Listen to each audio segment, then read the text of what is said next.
In today's video, I'm going to teach you how to import and export files in draw.io for Confluence Cloud. By the end, you'll know exactly how to add a diagram to a Confluence page, bring in existing files, and export your work in the format you need. Start in your Confluence space and create a new page. In the page editor, place your cursor where you want the diagram and type / then the word draw. This opens the macro picker. Select draw.io diagram to launch the diagram setup. You'll see a template chooser. Open the basic category and pick blank diagram if you want to start from scratch. Then click create. This opens the draw.io editor inside Confluence where you can build or manage your diagram. To access import and export, go to the file menu at the top left. You'll find options for both importing existing diagrams and exporting what you've made. Let's start with importing.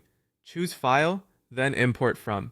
Pick your source, such as device to upload a file from your computer, or URL if you have a link to a file.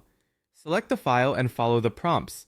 If you're importing a Drawio or XML file, it will open as an editable diagram. If you import an image, it will be placed on the canvas as an object you can resize and annotate. After import, use Zoom to fit the page and check the Layers panel if your file uses multiple layers.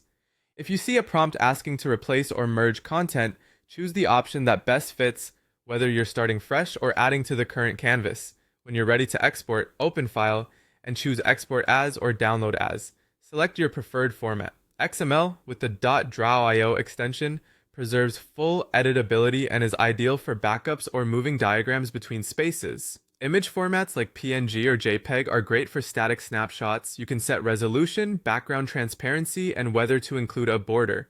SVG is vector-based, perfect for crisp graphics at any size. You can also generate a URL if you need a shareable link. After choosing the format, review any available options, then click Export or Download to finalize. A quick tip: you don't need to export just to save your diagram in Confluence. The diagram macro remains editable on the page, so you can come back and make changes later. Exporting is mainly for sharing outside Confluence, publishing, or archiving. That's it. You've created a page, inserted a draw.io diagram, imported existing files, and exported in the formats that suit your workflow.